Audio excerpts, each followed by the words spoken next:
Serge Marquis, je suis médecin. J'ai fait une maîtrise en médecine du travail en Angleterre et c'est ce qui m'a amené à m'intéresser à la santé psychologique dans l'espace de travail et à l'épuisement, au stress et à tous ces problèmes qu'on vit actuellement de façon de plus en plus intense.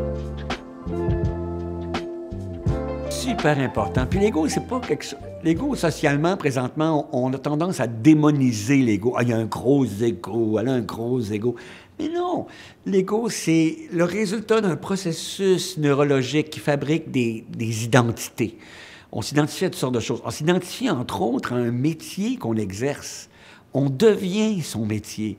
Et ça, c'est terrible parce que quand on est submergé ou qu'on a l'impression de ne pas savoir quelque chose, qu'on devrait savoir, etc., ce n'est plus le métier qui est menacé. Dans notre tête, tout à coup, là, il y a un mécanisme qui fait qu'en sorte que c'est notre être qui se sent menacé. Et c'est ça qui est important de faire la distinction entre les deux. Et c'est là qu'entre en question l'acte de connaissance de soi, l'acte d'humilité, pour distinguer ce que nous faisons de ce que nous sommes. On s'identifie tellement à ce qu'on fait aujourd'hui, parce que le travail occupe tellement de place pour nous définir, que si on a l'impression d'avoir le moindre échec, on a l'impression de ne plus exister, parce qu'on s'est tellement défini par le travail. Je suis mon travail. Il y a un problème à l'intérieur de cet univers-là. Je ne suis plus. Et c'est ça l'équation qu'il faut défaire. Briser, je suis obligé de savoir ça, là, je devrais savoir ça, sinon on va me juger. Non, non, non, non. Et ça, désolé, je ne le sais pas.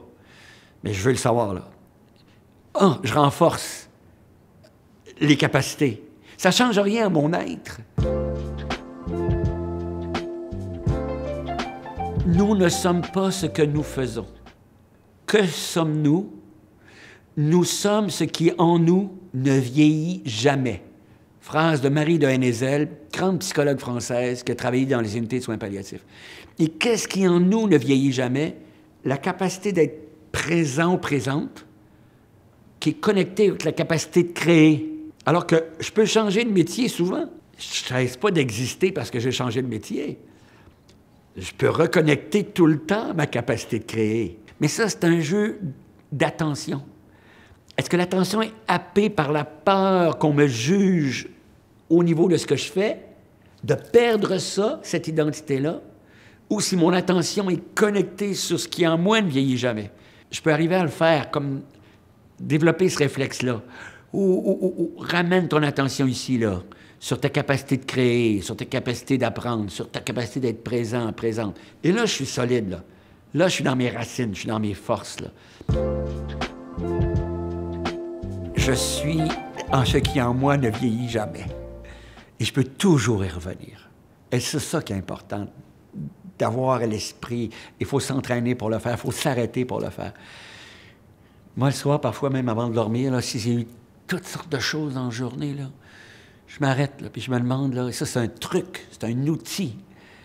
Est-ce que ma capacité d'aimer est menacée? Non. Est-ce que ma capacité de créer est menacée? Non. Est-ce que ma capacité d'être présent est menacée? Ça va être menacé si toute mon attention est dirigée essentiellement vers l'identité définie par le travail et les jugements que j'aurais pu entendre. Là, ça risque d'être menacé au sens où je ne suis plus connecté dessus. C'est encore là, mais je ne suis plus connecté dessus. Les gens que j'ai vus dans mon bureau au cours des 30 dernières années, au fond, ce qu'elles ont vécu, c'est un rebranchement. Elles ont rebranché leur attention sur ce qui était encore là au niveau des ressources et du potentiel. Elles en avaient été débranchées par la peur d'être jugées, exclues, de ne pas être à la hauteur, le syndrome de l'imposteur. Et quand elles ont rebranché leur attention sur ce qu'elles sont vraiment, bien, c'est vrai que je suis encore capable de créer, c'est vrai que je suis encore capable d'aimer, c'est vrai que je suis encore capable d'être présent ou présente. L'énergie revenait. Et elles pouvaient se remettre en mouvement.